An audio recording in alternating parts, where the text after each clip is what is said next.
Hey, it's the obligatory scary season, so I guess that means I have to pick an extra special, extra scary game to talk about this time around. The problem is, all I do is talk about scary games. Even in real life, I can't stop talking about how much I love Little Nightmares 2.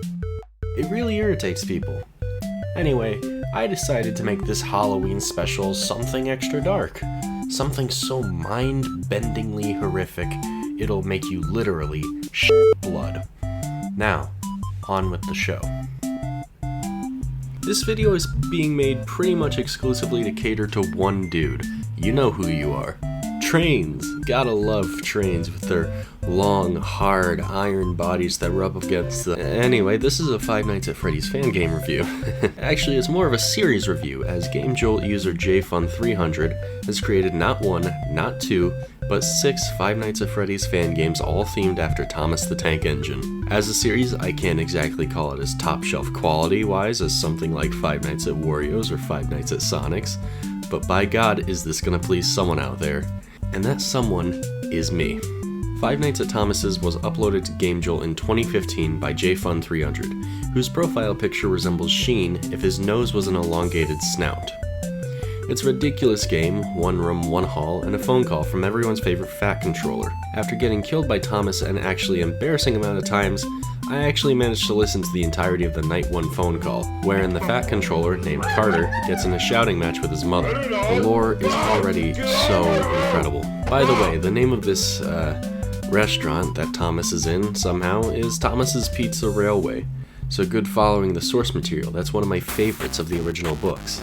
I won't lie, this game, aside from the humor, just really sucks. The power mechanic, or coal, just really stinks. It takes forever to fill in comparison to depleting it, and Thomas stays there for a long time. It's overly difficult for no reason, and I actually think that might make it funnier. The second game is actually the best one of these original 3, as it takes after FNAF 2 more than anything. You have 3 doors surrounding you, a camera system, and new enemies in the form of trains that I think are James and Henry, also Withered Thomas. I could not tell you why this game is better than the original, only that it just feels better to play. Things are much smoother and snappier, and I think the game overall even runs a bit faster. That said, just like the first game, the coal or power mechanic is way too demanding and diminishes much too quickly for how long the trains like to stay at the doors. Again, it adds to the charm. Five Nights at Thomas's 3 though? I mean, it just kinda sucks in not the fun way. There's no explanation for things this time around since Sir Topham Hatt's speech is by now completely transformed into unintelligible British gibberish. And there are no doors. All you have is a light and a camera system, and honestly, I do not know how to use either. I was able to fend off Withered Thomas making his return here, but couldn't figure out James at all, who killed me. Good for him.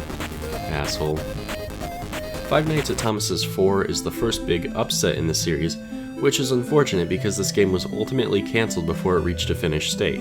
It's a fully 3D title and tells the origin story of Sir Topham Hatt, but then I reached this part of the game where I couldn't figure out how to regress and ended it. Oh well. And that brings us to the 2 main titles I wanted this video to be about, one of which has stayed on the GameJolt featured page for the longest time. Five Nights at Thomas's Dehydrated and Five Nights at Thomas's Derailed are remakes of the first 2 games in the series. That's right, we're at a point now where we're remaking joke games. Honestly, I wouldn't have it any other way. The craziest part of this first remake is that it's a collaboration between The Guys, the group the original creator is a part of, and Team Radiance, the team that went on to remake Five Nights at Chuck E. Cheese and Five Nights at Treasure Island, 2 of the most critically acclaimed fan games on the scene. And with all that being said, I really do wish I had more to say about how different and unique this game is from the original, but honestly, this might be the most faithful remake Radiance has ever had a hand in creating. It plays exactly like the original, only a fair bit more balanced, and with a cylinder effect on the office to give it more of an illusion of 3D. That's fairly impressive for this series actually, since the previous games were made in Game Maker Studio, and this one is made in ClickTeam, the same program used for official FNAF releases. Also, this game is funny for having a toggleable British mode. Nothing changes except for the phone guy a little bit, but that's whatever, story is still the same and all that.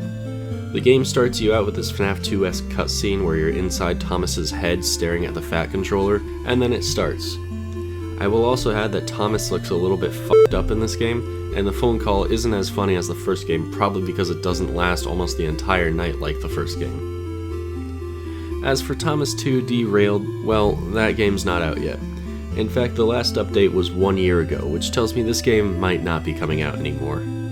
I really do hate this kind of silent cancellation, but we did see at least a little gameplay before the project was finished. Most of the trailer is a Nintendo Direct parody where two of the project heads speak in Japanese before showing us about 15 seconds of an actually promising looking game, all while telling us they use Audacity for their sound design. I mean, so do I, but I don't think that's something to be bragging about, guys. Well, that wraps up the Five Nights at Thomas's series.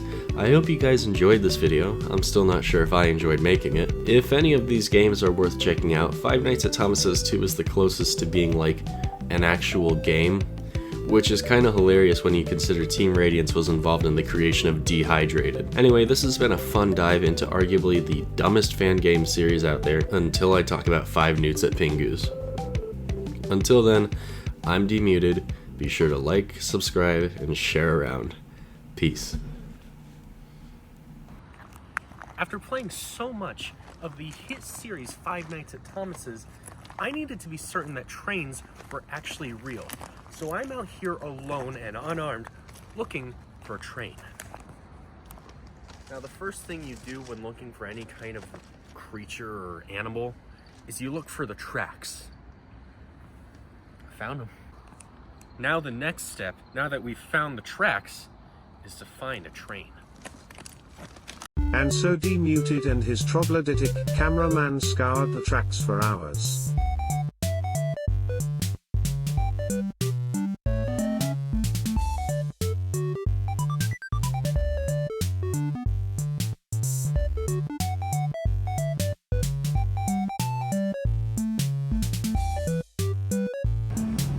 I don't think that's a train. Things were not looking good for the two handsome men, until... So I'm pretty sure there's two ghosts inside Golden. Holy shit! They finally found one. Luckily, it was asleep. D and his cameraman explored the train, and looked incredibly handsome and muscular while doing it. Until finally, D knew what he had to say. You know, I don't know what I was expecting, but this isn't scary at all. This is worse than Sister Location. Nah, Sister Location's worse. D died on the walk back to civilization, but he went to the hospital and is okay now.